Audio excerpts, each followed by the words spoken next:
Good morning, everyone, and welcome. Thank you for joining us for this Inclusion Talks webinar, part of the European Agency for Special Needs and Inclusive Education's 30th anniversary. My name is João Costa. I'm the director of EASNIE, and in this webinar series, we bring together experts and stakeholders to explore the key developments shaping inclusive education and how we can ensure that systems evolve in ways that support every learner. Today, we focus on a topic that is increasingly central to that conversation, artificial intelligence. Before we begin, just a few practical points. This webinar is being recorded, and the recording will be shared on EASNIE's website after the session. You can submit questions. We are very welcome to submit questions at any time using the Q&A box in your menu. We'll, at the end, address as many questions as possible during the final Q&A session. At EASNIE, we have been looking closely at the major forces shaping the future of education. Our recent work, including the 10 pillars shaping the future of inclusive education that you can find in our website, we highlight that technological change, and AI in particular, is one or can be one of the key drivers of transformation across education systems. We know it can also be a new source of divide, so we really need to work on it. One of the pillars of our document focuses specifically on digital transformation and AI, and it makes a very clear point. Digitalization can support inclusion, but only if it is implemented in ways that are equitable, ethical, and learner-centered. This means ensuring equitable access to digital tools and infrastructure, strong ethical governance and data protection, and a clear commitment to using technology to support pedagogy, not replace it. Importantly, our work also stresses that digital transformation must reduce barriers, must be a tool to make sure that all learners can share the same space alongside with their peers and learn. So we need to ensure accessibility, diversity, and inclusion built into all technological developments. So as we look at artificial intelligence today, the key question is not only what it can do, but how we ensure it contributes to more inclusive, equitable education systems.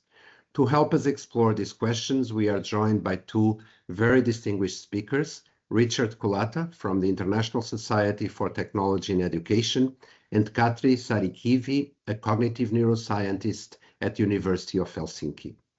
We'll start with Richard, and I really thank you because I know it's very early in the United States. Richard Culatta is the CEO of the International Society for Technology and Education and Association for Supervision and Curriculum Development. He has also served as Chief Innovation Officer for the state of Rhode Island and led the U.S. Department of Education's Office of Educational Technology. His work focuses on preparing the next generation of innovative learning leaders and shaping the meaningful use of technology in education. He is also the author of Digital for Good, a book I strongly recommend, which explores how we can create healthier and more balanced digital experiences. Trust me, it's a book I go back to every now and then because I keep learning every time I read some pages of it.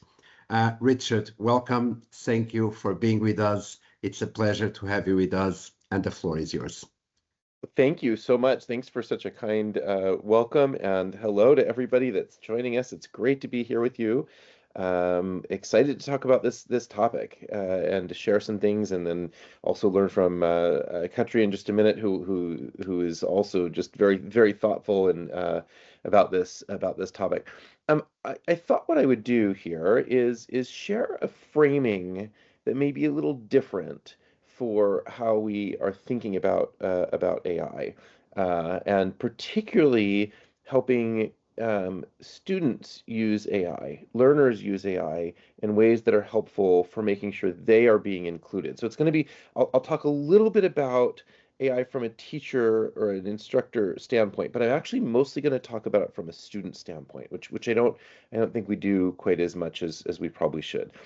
So anyway, let me just start here with this. And as João said, I run an organization called EASNIE and ASCD.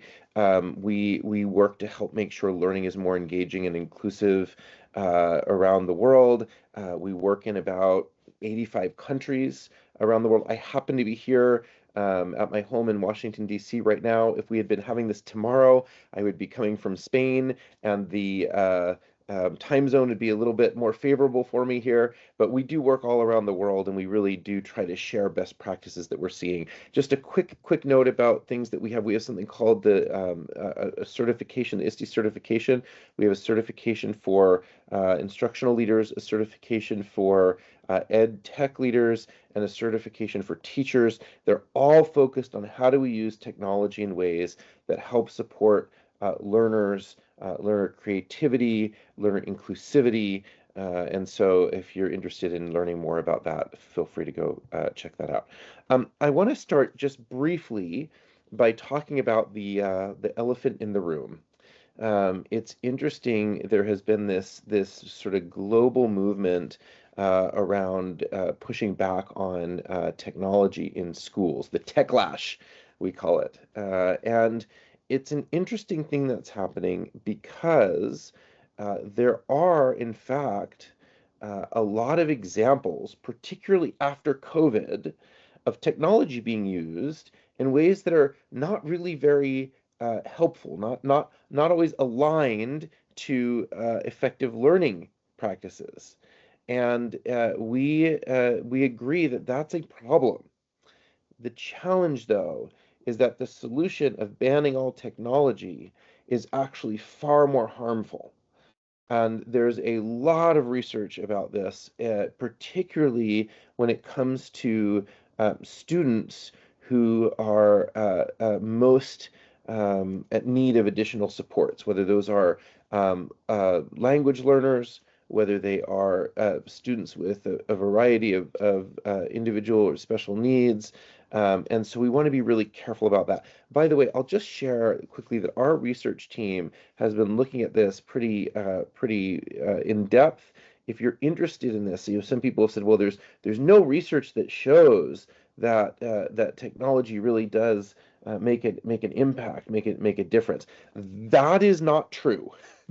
There are thousands of very very qualified, respectable research studies that shows that technology does make a difference when, there's a caveat there, when used effectively. It does have to be used well. We need to be teaching our teachers, training our school leaders to use it well. But when it's used well, it has outsized impacts, particularly for students who are have some of the most needs in our school system. I often summarize this. So this is, by the way, just a quick. It's if you want to take a look at this, this is a summary of our research. It's a doc that we use internally, but you're welcome to take a look at it. But I'll summarize it very quickly for you.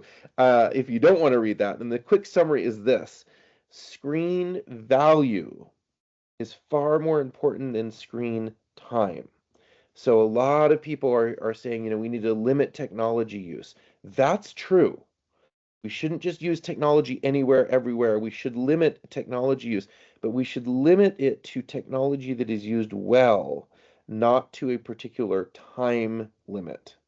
And so as you have those conversations, right, if technology is being used ineffectively, 5 minutes is too long, right? But if technology is being used effectively and supporting learners in the right ways, then the limit should be based on whether it's being effective, not the time. So just needed to put that out there. One more quick caveat that I want to just mention, and then we'll dive into this reframing a little bit here, is as we think about AI, let's think particularly about this question that we get a lot. What do we do about cheating? How do we stop cheating? This seems to be the #1 question. It's not how do we use this to make sure all students are included, to make sure all students have access to learning. It's usually about this. This is not the topic for today. So I'm going to only show one quick slide about this. but I want to just make sure we bring it up. The first is you need to know that the idea of using a cheating detector, an AI detector, of course, doesn't work. There's nothing to detect. There's no extra third space after every other sentence. There's nothing to detect in there. What we need to recognize, oh, this is this is an example of a professor who flunked all of his students for because he used an AI detector to see that they had cheated, and they were all on academic probation. And one of the students went and found his dissertation from 40 years ago and ran it through the same AI detector, and it said that it had been created by AI. So just a warning, if in case you didn't know this already, those AI detectors don't work. But what we need to recognize are the causes of cheating. Causes of cheating. It is not access to or not having access to AI. It's that the learning doesn't feel relevant. And so if you want to do something about uh, this idea of cheating, the first thing you do is you make sure the learning feels relevant to students. And the second thing you do is you make sure that the assessment feels authentic. So I'm going to move on from that. If you want to know more, I've written a bunch about this. You can go take a look, and I have that there.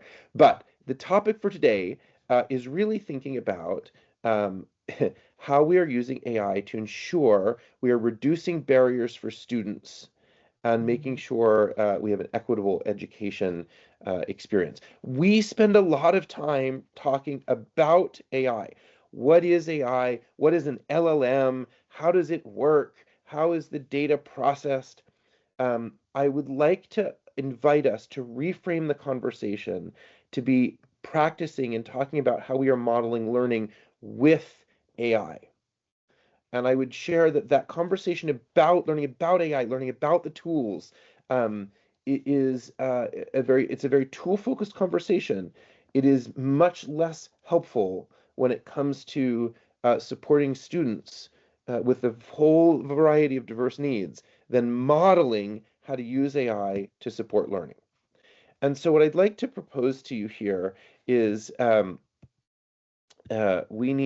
it is. We need to be very crisp on what is our why for AI. Why are we doing this? Because it's here is not a good enough why, right? Because it's here, we got to figure out what we're not a good enough why. We need to be knowing, we need to be practicing using AI in much more intentional ways.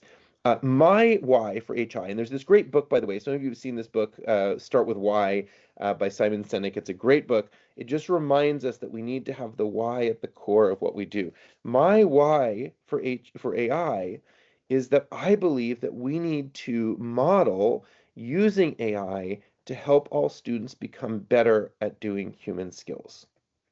And I want to pause on that for a second. We have uniquely human skills as human beings. There are things that we do, and we can think about what those are. Being creators, being having discernment, having curiosity, having leadership, love, humor, right? These are all uniquely human skills. And we need to practice and model with students using AI to help us be better at doing human skills. We've always had uniquely human skills, and we've always used tools throughout all history. We've used tools to help us do AI skills, to help us do human skills better. And AI is no different if we are practicing it. But if we don't model this, if we don't model using AI to help us do human skills better, we run the risk of using AI to replace human skills. And that is a very dangerous place to be. One model for this, I'll just share very quickly, is thinking about, sometimes with my students, I say, what is a good use of a dump truck, right? What is a good use of a sports car? Is it good use to use it if you want to drive somewhere very quickly? Is using a dump truck the right vehicle? Probably not. Is using if you're trying to haul a pile of rocks from one place to the other, is using the sports car the right vehicle? Probably not. We need to recognize what vehicle is the right thing for what we're trying to do. Is artificial intelligence the right thing to hand off a skill to? Is human cognition the right task? We need, and we can talk about, I talked through a bunch of things. What are uniquely human skills? What is artificial intelligence? But at the end of the day, we need to model for our students when it would be irresponsible to hand an important task off to AI, and when it would be irresponsible not to. And that involves recognizing what a uniquely human skill is, and when we should never hand it off to AI, and also when doing something as humans with our human brains is not a very good use of our human brain, right? When it would be far better handed off to AI. And of course, the things get really cool right in the middle here. In the last little bit that I have here with you, and then we'll hear from Katri, and then we'll also have a chance to open up for your conversations. I want to present this concept that we call the profile of an AI-ready graduate.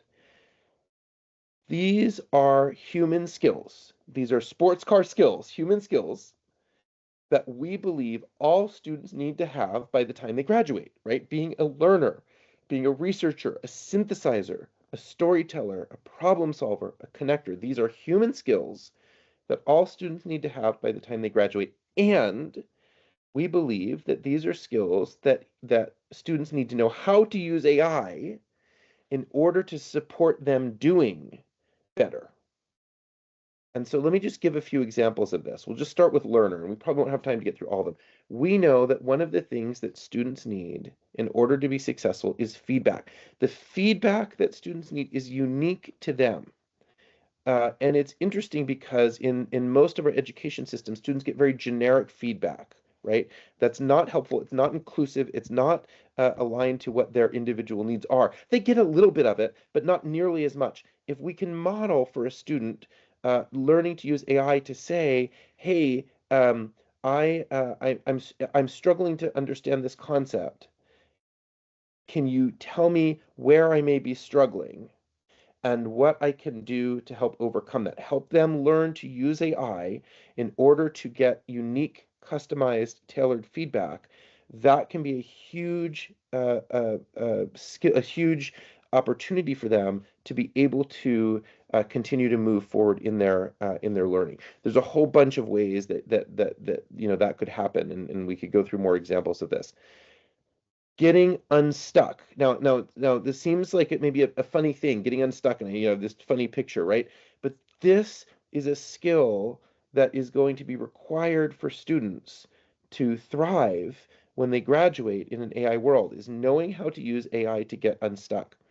We talk a lot about, sometimes I have people say, look, um, learning should be hard, right? Isn't it supposed to be hard? This whole idea of productive struggle.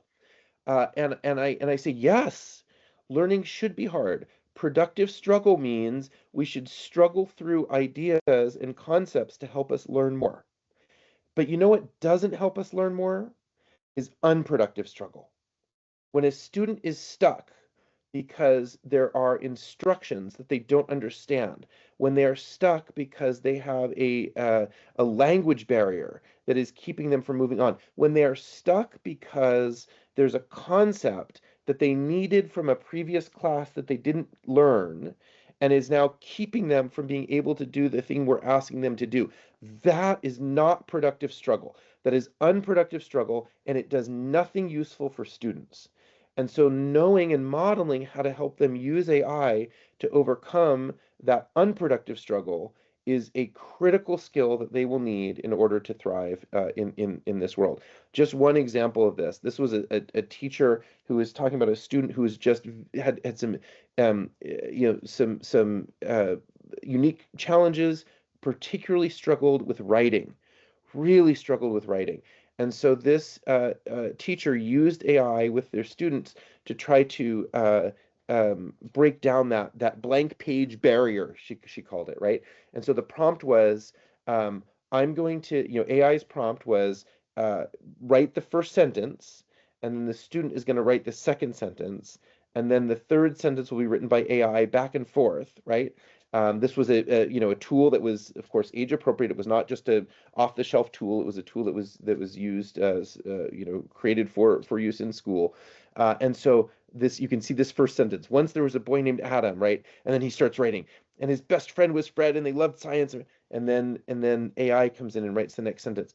This was able to help a kid who was stuck in a place that his other peers were not, help get him stuck to overcome this blank page barrier. Being a researcher, right? Learning how to use AI to investigate and to spark curiosity. I'm going to move through these quickly here just because I only want to take maybe about 3 more minutes and then hand it over. Synthesizer, this is a really important one. We present a lot of information to students that is not at their appropriate level for a variety of reasons, for their ability to read and decode, because of the content knowledge, because of the format. This is an example. I was talking to a student recently that suffered from severe dyslexia, and he said, and by the way, graduating, top of his class, and he was talking about the power of using tools to help change the format of learning. In this case here, I did this. This is I took this document from a class that I supposedly should have read, and I put it in, and I said, just change it into format so it's in a video format. Hey, Richard, let me give you a quick summary of this article. Before the conclusion of the 7 Years' War in Okay, and we don't need to hear all of it, but you see the example, and then I showed, well, that's great. You changed the format, but also the level wasn't right for me. I don't have the context there. So let's reprompt this. Let's do this again, and this time, explain it to me at a level that's more appropriate for where I'm at. Before the 7 Years' War ended in 1763, the American colonists liked being part of the British Empire because it was good for them and didn't cost much. Okay, there you go. So this idea of re-leveling, another format is just this ability to switch it into audio, right? So another student who's saying, again, reading is a real challenge for me, and so I can take something that we're reading, basically shift it into an audio version, a podcast, and I can learn, this one student, top of his class, by just having the ability to change the format, which is something that we have, I never had growing up, and other students didn't.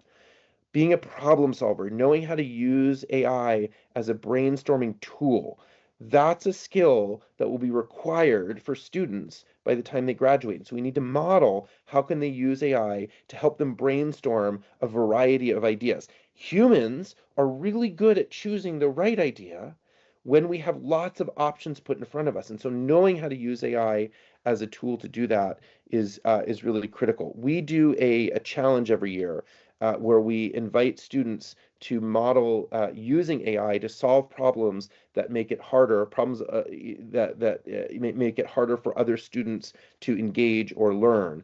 This is a group, one of our winning teams, that used AI to build a 3D printed hand that can help translate into American Sign Language in order to model using AI to reduce barriers.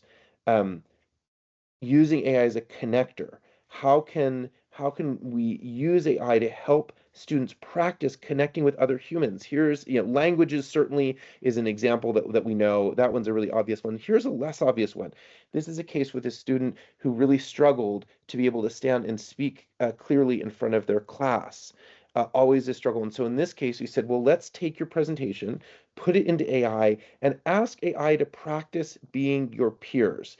Ask AI to ask you the questions that you might get from your students, and practice that with them. And so when you stand in front of your class, you don't feel that pressure, and you can have a better, more high quality interaction with those other people, because the fear has been reduced because you've had a chance to practice this presentation in advance.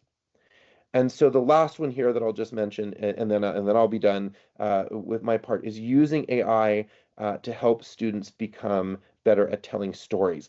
And I don't mean just stories for entertainment purposes. I mean using stories to help win hearts and minds about things that are really important. There's a class that was where a student was trying to share a concept of buildings of the future that they were working on, and struggling to do so because their artistic ability was not able to capture the vision that they had, the story that they wanted to tell. And that happens a lot. A lot of times, a student that may have deeper artistic ability has the ability to capture someone's heart and mind about a concept better than somebody who doesn't.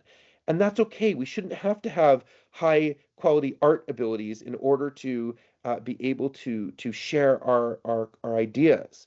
And so in this case, they were able to use AI with multiple prompts in order to be able to capture what they were trying to show and what they were trying to share. And you can use this for a variety of different ways. Last example that I'll give here, these are a student exhibit where we've asked students to share stories about their past, but use AI to help share those so that they can know that this is a communication tool for a student who may struggle with speaking or writing in other ways. And so there you go. I'll end there. These are 6 human skills, 6 uniquely human skills that we believe we need to model having students use AI in order to help them do effectively. And as I saw this the other day, I was in the UK, and I happened to see this on the side of a building.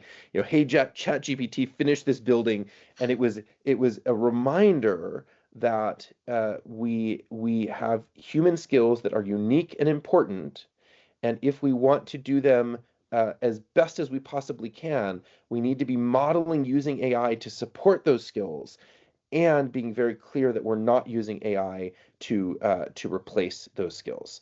And I think that's the core of creating inclusive learning environments and making sure that all students have all of the possible barriers reduced in order to have the most effective learning possible. So let me pause there. Thank you for giving me a minute to share that with you, and then we'll open up to your questions after we hear from Katja here next. Thank you so much, Richard, for this really thought-provoking presentation. I think all of us wanted to stay with you for the rest of the day. Some of the aspects that you addressed were already touched upon in previous webinars. We had one on learner participation, on teacher preparedness, and the concepts in which you show that AI can be a supporter to teachers and learners are really the issues that many learners struggle with. They are afraid of being with the others. They need extra support. They need to uncomplicate some ways, the ways things are presented. And teachers can see here ways of supporting them, because they struggle with differentiation in the classroom, which is the most important tool for inclusive education. Just remind everyone that you can use the Q&A function in your menu to start typing your questions, and you will take as many as possible. But before that, we are also joined by Katri Saarikivi. Katri, thank you so much for being with us. I met Katri recently last year, and I was very excited about her bridging the brain, the technology, but mostly the human side of who we are. Katri is a cognitive neuroscientist at the University of Helsinki and CEO of Samoy. Her research explores learning, neuroplasticity, executive functions, and empathy, bringing an important human perspective to discussions about technology and learning. She also leads science communication work within the Finsky Research Project on Science Capital. Welcome, Katri. Thank you for joining us. The floor is yours. Thank you. I really would have wanted to hear more from Richard, but really thankful for having this opportunity to present something about neuroscience. So kind of taking us down from the talk we just heard, looking at the basic mechanisms that may be impacted by technology, that may be supported by technology, that are really relevant for learning. As you heard, I've been involved with themes around education for a while, but I'm not an expert of teaching or pedagogy or any of these types of things. I hope to give you some ideas, some thoughts about the basic mechanisms running in our brains that might explain the diversity we see in the classroom, and then think about how AI could support the development of these mechanisms or make up for some shortcomings that cannot be developed. But that is my perspective. And just firstly, some thoughts on diversity and especially neurodiversity. I feel that currently, at least in Finland, the discussion on neurodiversity and diversity in the classroom is really focused on the different diagnoses people are getting. And it seems that something weird is going on where we feel that we need to have a name, a number, a category for all the different types of problems or challenges or obstacles people experience in the classroom, in social connection to others or in learning. But I think that this type of trend is coming to a sort of end because, according to a current study, a really gigantic proportion of adults, for example, in Finland, do receive some sort of diagnosis during their lifetimes. So I think this brings to question what is the use of these diagnoses, and especially when thinking about diversity in learning and in the classroom, I think it's wise to sort of transcend these categories, these labels that are sometimes useful and really needed, but at times may blur us from recognizing like what is really important and seeing the diversity in all kinds of people. So for example, in psychiatry, there's a really big interest in trying to find what is common between these diagnoses and these problems that people experience, not so much focusing on the specific borders between diagnoses. And this line of research has led to some pretty interesting discoveries. For example, some diagnoses that are considered quite separate do share common neural resources in the good and the bad. For example, areas or networks related to cognitive control, executive functions are implied in both autism spectrum disorders and ADHD. Similarly, some affective disorders and pain also recruit similar brain areas, ranging from emotional brain areas to also cognitive. So when you kind of take the perspective of these neural mechanisms, it becomes quite difficult to put these labels on people. And I think that's a good thing in some instances, that we think more about the mechanisms and how they come about in learning situations than the labels that we have. And also as these different diagnoses or these categories share common neural mechanisms, they also can bring about similar types of problems, for example, in the classroom. In this one study, they found that autism and depression somehow impact emotion processing in a similar way, which can bring about similar problems in social connection. For example, paying too much attention to the negative stimuli, the negative signals we receive from others, and less to the positive ones, which then makes it more problematic in the future to engage with other people because we mainly collect negative information of others. So I think the main message from these first slides is that human brains just are inherently really diverse. Sometimes this diversity can be sort of pooled and it brings out problems that can be labeled under a diagnosis, but I think it's more interesting where this diversity comes from and how is it present in every single human being.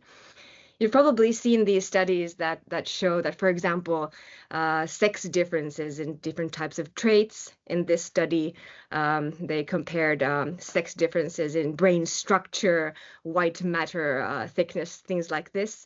And the common finding is that the differences between groups are smaller than differences between individuals.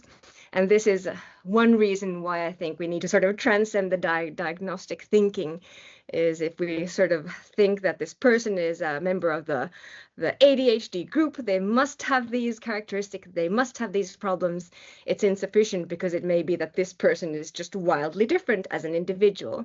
And then we might lose something if we just focus on the group. So from all this, I think the main question is like, what type of diversity is most salient for learning? What type of brain diversity do we need to understand if we want to help diverse individuals learn in a more effective way?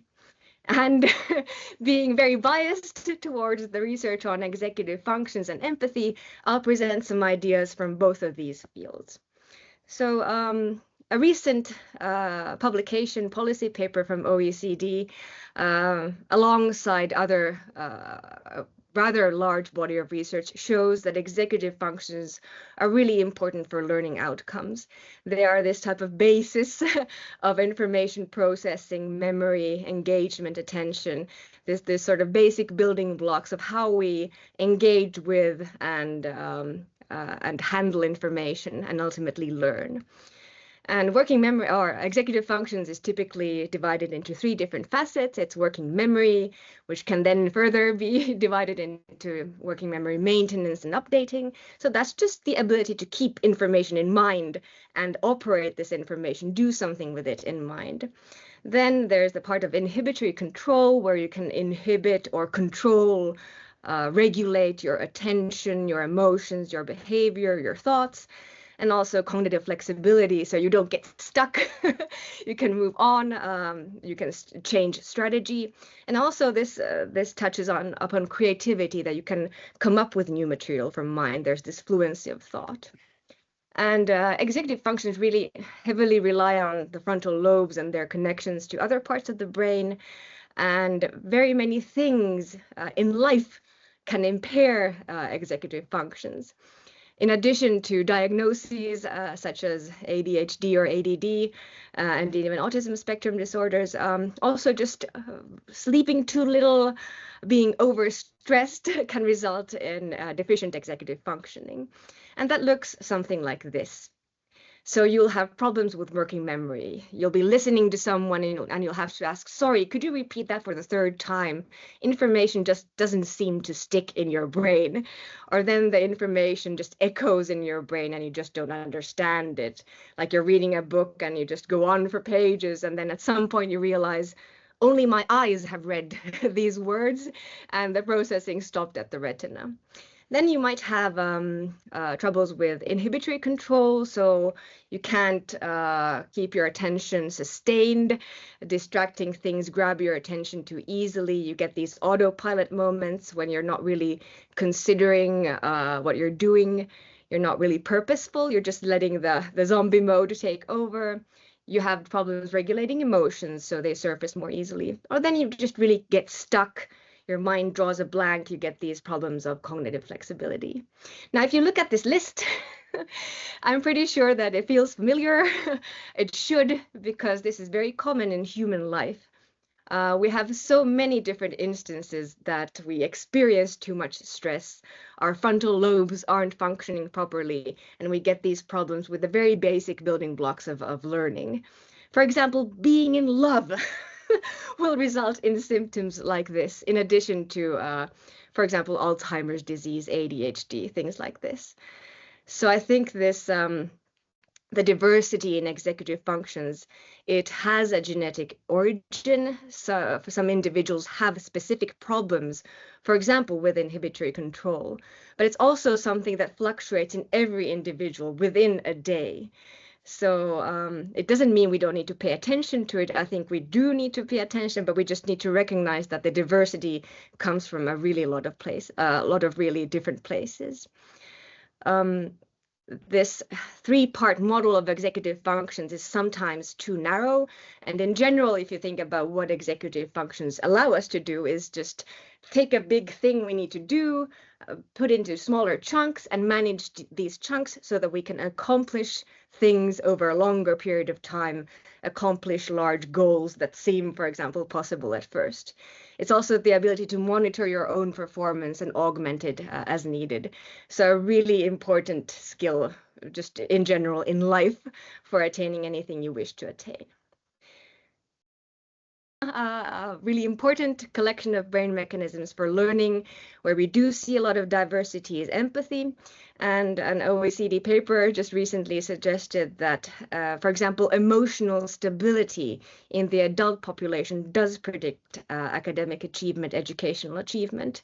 So there's no sort of direct link between, if you have a really high empathy scores in empathy tests, you'll have high scores in other tests. But it does seem to be connected to what we attain in life, for example, in education. And I think it really makes sense because from my perspective, learning is something that happens in interaction with others. In the future, more and more also with AI. And the more able you are to engage and have a relationship that is imbued with trust, for example, the better the outcomes of the learning might also be. There are many views to empathy. This model is the neuroscientific one, and usually it's thought that empathy has different components, different sides to it. So it might be about understanding others, which is sometimes called mentalizing, which relies on the parts of the brain that are responsible for imagination. So being imaginative and feeding your imagination is one way to improve empathy skills, help them develop. Then there's the part about sharing emotions, emotion contagion, different types of synchronizing phenomena that happen between individuals. For example, in our own studies, we've been measuring this thing called inter-brain synchronization, which I think is super interesting. It's also been measured in classrooms, and it's been found that if the teachers and pupils' brains synchronize, there are these brain rhythms that can be phase-locked or become stronger at the same time, and this is called interbrain synchrony. If that occurs, there's more affiliation between people in the classroom. So it is connected, this becoming similar, finding the same rhythm, catching other people's emotions to better outcomes also in interaction. And then there's the part of empathic motivation, altruism, compassion, enjoying collaboration with others. So this is sort of the basic mechanisms of how we connect and understand other people, how we collaborate. And if we're thinking about supporting the mechanisms important for learning, thinking about how technology impacts learning mechanisms, I think it pays to look at empathy as well. Well, empathy does develop for a very long time, such as executive functions, because the frontal lobes mature for a very long time, and empathy as well as executive functions follow this development.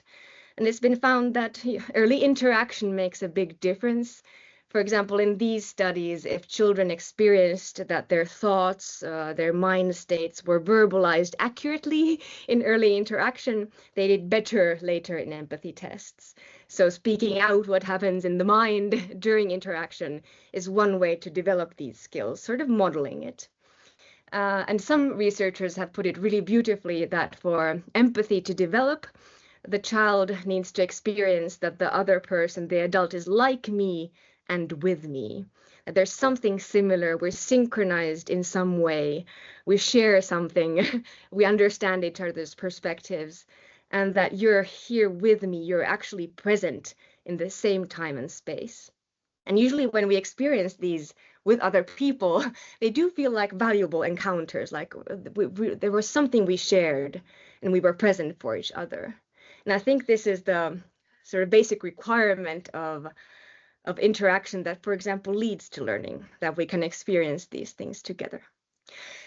But then when we look at the brain, all of these neat categories sort of seem to fall apart. This is a terrible picture that I made for another publication, just describing the different brain areas or networks related to executive functions, empathy, and also motivation, super important for learning. And as you can see, there are areas that are separate, but there's also a lot of overlap between these networks. Here's another way to show the same data. So there are important networks for each of these sort of combination of skills, salient for learning, but there are also networks that are separate or particular to these skill sets. So if you're looking at how technology impacts things that make us diverse learners, I would look at these functions and perhaps even these brain mechanisms behind these functions if we want to be really precise. And then, of course, empathy and executive functions, motivation, they're not separate from each other. For example, emotion regulation is sort of a combination of executive functions and empathy. So we have these, we have experiences in interaction, and empathy is about having these experiences, for example, reacting to others' emotions. And then executive functions is about recognizing this within ourselves, having this self-awareness and the ability to control our own emotions and behavior. In another study, they found that also these abilities are related. That is my child not wanting to go home after one really long day at daycare. So as executive functions mature, then emotion regulation sort of follows. As we gain the ability to control ourselves, monitor, regulate ourselves more, then of course this also applies to emotions. So now we have some understanding about basic neural mechanisms of empathy, of executive functions that seem to be highly relevant for learning, especially in the future. So how to use technology to overcome the diversity we can see in these functions. And just reiterating what we just heard, we have to start with the why. I think it was just such a beautiful presentation about how to approach technology. What are the most important questions? And there's no help. Technology is useless if it doesn't improve what we're trying to attain. But first, of course, we need to understand what we need to attain. And this is something that a student of a technical college in Bratislava told us as we had a visit during a conference last November, that AI can't help me if I don't know where I'm going. And I think this is more and more on the teacher's plate to understand where are we going with teaching, with learning, what is the most important thing here, and only then deciding how to bring AI into the play. And as you heard, there is a lot of research on current technology and how that may impact learning. There are studies showing that this general construct of screen time is connected to negative results, but especially in the early years of life. So for example, parental use of technology has been connected to socio-emotional problems later on. Really early screen time, like for toddlers, has been connected to decreases in neuroplasticity and changes in the motivation system as well as executive functions. So, and just in general, if we think about how empathy works through these screens, there are some limitations to current technologies that we need to just keep in mind when thinking about how to support different learners in empathy, in finding connection to others in executive functions. So just to end the show, a couple of mere thoughts on what would be sort of the best case scenario. Now, if we look at current solutions to supporting executive functions, there are many ways of, in my mind, sort of substituting what executive functions need to be doing. So if I have problems with planning or dividing a big entity into smaller tasks, I can sort of offload that to a program. And that will help the student that has problems with this. But then I'm thinking, like, is that still the right way? Is it the right way to substitute? But could there be some way to teach this planning skill, teach this organizing skill, prioritizing skill, instead of replacing it with an AI tool? And then AI in support of empathy. Well, AI has its shortcomings in empathy. It doesn't do as well in empathy tests as people do, but it can appear to be more empathic than human beings.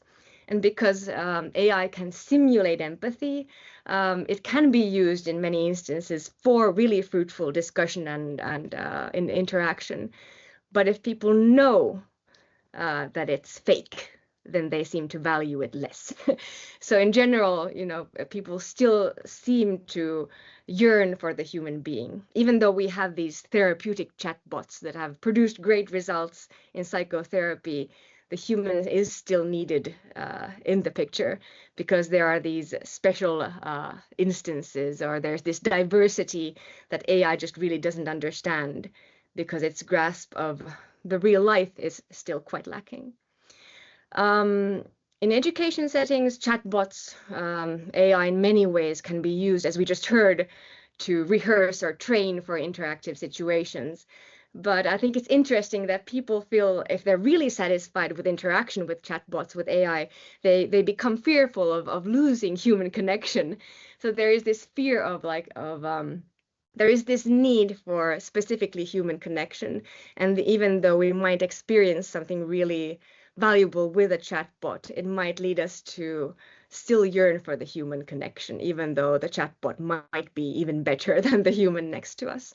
And I think this touches upon a really fundamental need of human beings, of being a part of something, of belonging to a group, feeling that I'm an important part of this group, feeling of being really understood, sharing an experience, being able to say, yeah, you know exactly what I'm talking about. You've felt it, you've experienced exactly the same thing, sharing emotions with others.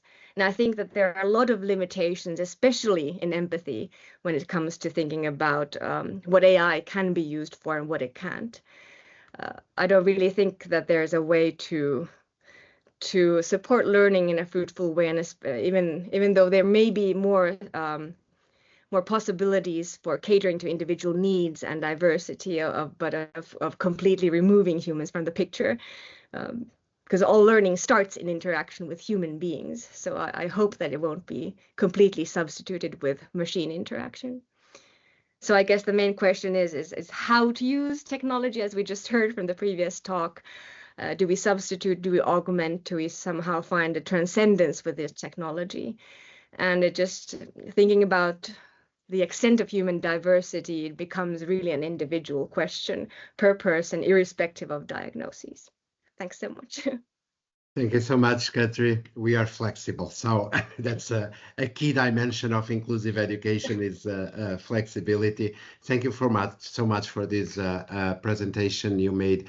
It's very good for us who work on education to hear a neuroscientist stressing that human brains are inherently diverse and that this tendency to labeling and diagnosing is not really helpful when we are dealing with the classrooms in which everyone is different.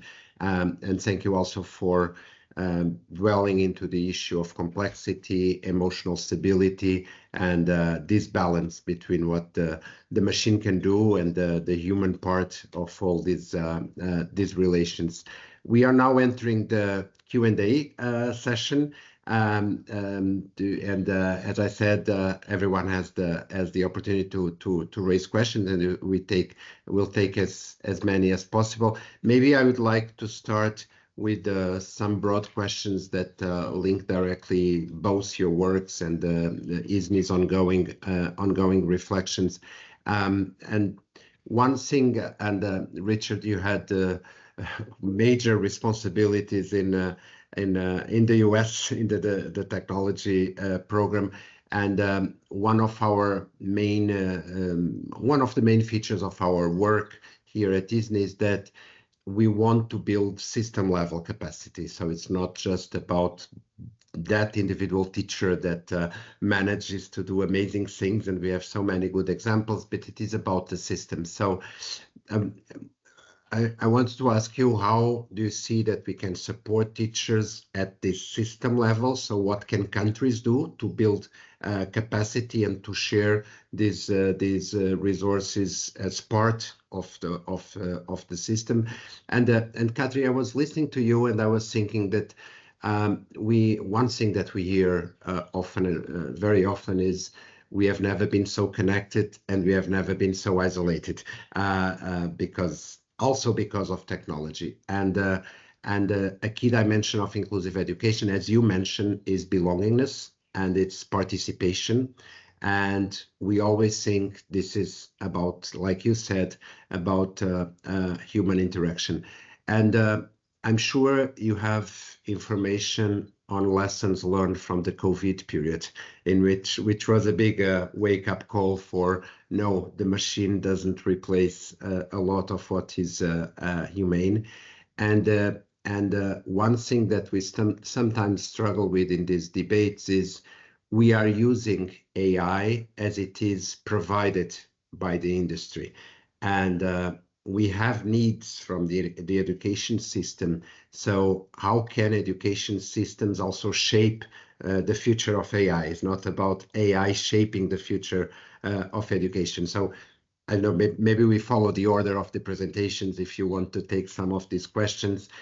We also have a question on from one of the participants. Doesn't it seem that even though some people are less appreciative of AI in psychotherapy and so on, some might be happy to use this option because they want They don't want to share with other people, and this might come up in schools as well. So if you have any thoughts on this, so I don't know, maybe we start with you, Richard. Sure, happy to. Great. Oh man, great questions, and thanks, Katri, for your really helpful view on how this relates to what's happening in our brain. Let me just start with your first point, which is around how do we prepare teachers to use AI successfully in the ways that Katri and I are talking about. I think the main thing that we need to do is make sure there are opportunities for them to practice using AI in the context of helping support students and the wide, diverse needs of students. And I thought Katri's point about, you know, we tend to have to feel like we have to diagnose something in order to make adaptations. And we know that whether or not there's a diagnosis, all of us, every student, every learner has adaptations that they need. But thinking like that and using AI to help support that sort of teaching, that requires practice. And it's not the sort of a practice you get from sitting in a class being explained how AI works and what AI is. You know, we talk about this AI literacy. I actually really don't like AI literacy. I don't need you to know how AI works. What I need you to do is practice using AI to adapt and adjust a learning experience to meet the need of a student. That's what we need to practice. And if we're not practicing that, and it's in context, because you do that differently if you're teaching a language class than if you're teaching a math class than if you're teaching a an art class. And so I think just making sure that there is a vision from the school leaders about how we're going to use AI in support of students and student needs, and practice doing it. Those are the key things that we just have to prioritize. I forgot your question, but I will answer the one in the chat. People were very fond of the TheraBot because, you know, it's way more accessible than actual psychotherapists. And it may be that we had a discussion with some AI tutors that are currently in Finnish elementary schools. So these really curious students that are finding ways to support their own learning with AI.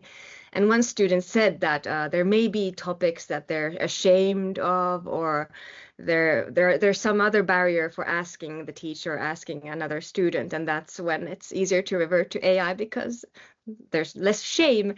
Of course, this is interesting from the perspective of psychotherapy, and some researchers have just suggested that when discussing their own thoughts and whatever with a TheraBot or chatbot, it's more like having a discussion with yourself and with another person, and then other problems may arise from that. And as you saw in the slides, it was not. There were problems with supplying this therapy, but it's more accessible. So I think I see more opportunities here than challenges for providing large-scale help to people, even though it's more about having discussion with yourself. But what was your question, João?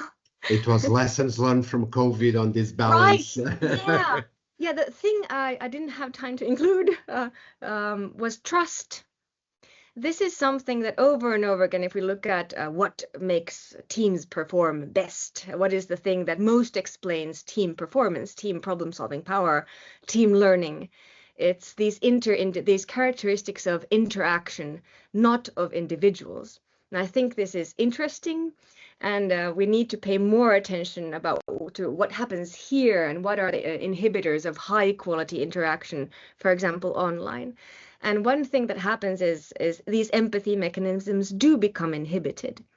Because, for example, this interbrain synchronization happens on the time scale of milliseconds, and there's always lag when we're online. So there's less interbrain synchronization. And all these low levels of empathy need to be engaged for us to experience trust. Because trust is a risk. We don't know everything about the person. We make assumptions with the help of our empathy mechanisms. So empathy is a way to gather information to form trust. And if there's less empathy, for example, online, then there's less trust. And this is what I think we saw during COVID. that communities didn't form, that you don't feel like a community when you're only online because you're missing this synchronization, this presence, this trust that's really difficult to verbalize. And companies, we're speaking about lack of creativity, lack of innovation, lack of development. So we can kind of get by, the day-to-day things go well. We can, we have online tests, online lectures, really easy, but then the interaction quality goes down and everything that's important in interaction as well. Yeah. So that's something to overcome in future technology. Yeah, thank you. We have some questions, but I will merge them into one question because there are questions about resources. The presentation will be shared when we publish this webinar, and you both pointed us to several resources. But there's the issue of ethics that keeps coming up when we're talking about technology.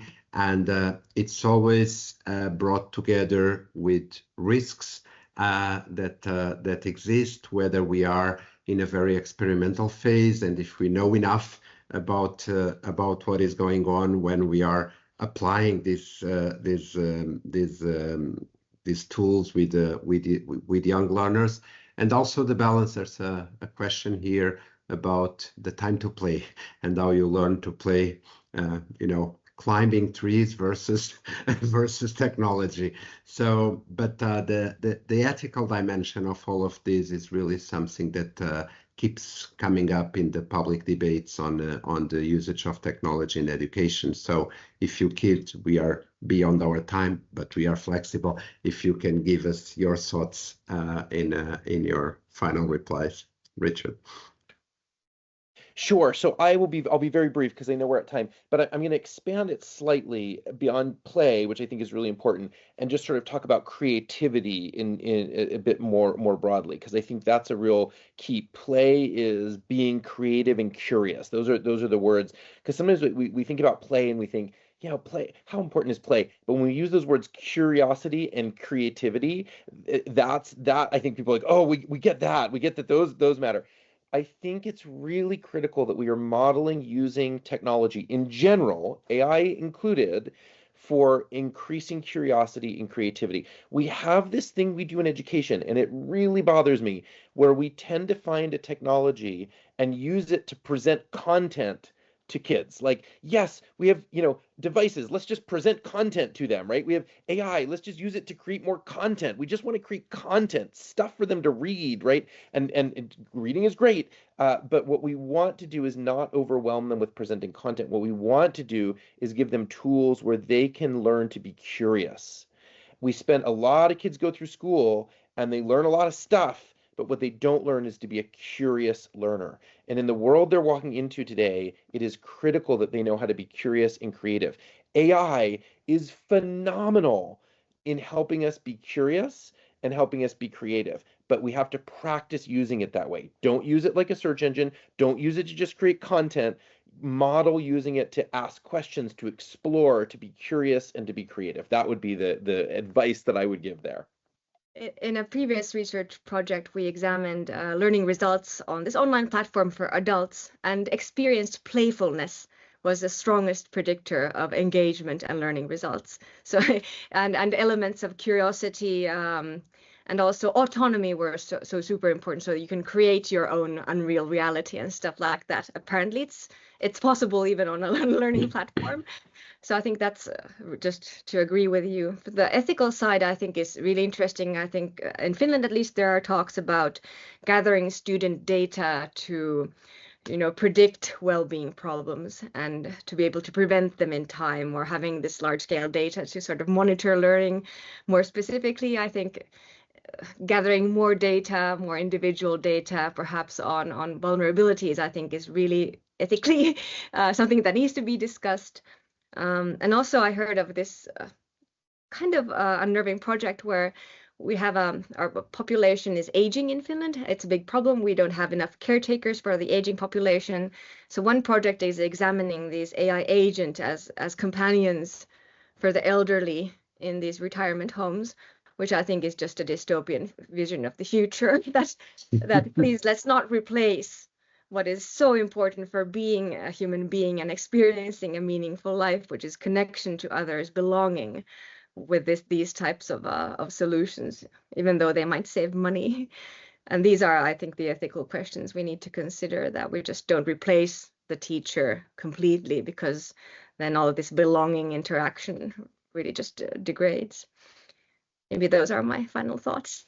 Thank you so much to both of you. Thank you. I think this is a great conclusion, and also this is something that we've learned so many times. No machine replaces the humanity, and it was very highly stressed in both your presentations. So this conversation has been really insightful, very much related to also our key messages. We heard you talking about equity, about ethics, about governance, but especially about the continued focus on learners' needs, participation, well-being, and rather than just being afraid of technology or AI, you showed us how it has potential to support inclusive education, but only if it's guided by strong principles. So in this past hour, we were not talking about the what, we were talking about the why and the how. And this is really what we need to bridge policy and implementation. So inclusion must remain the foundation, not just an afterthought when we design and implement new technologies in education. We hope this discussion has offered value, insights, and inspiration for everyone's work. I'm sure it did. Before we close, just a quick note on what comes next in the Inclusion Talks series. We'll take a short summer break, as July and August are typically holiday periods across many of our member countries. We will then resume in the series in the autumn. Our next webinar will take place on the 24th of September on the topic of inclusive education and family participation. By the way, Richard's book is also very good for families. We very much look forward to continuing the conversation with you then. In the meantime, we encourage you to stay engaged with EASNIE's work, including the 10 Pillars framework, as we continue to reflect on the future of inclusive education. Thank you again for joining us today. For those who are about to start it, have a great summer break and see you very soon. Thank you. Thanks, everyone.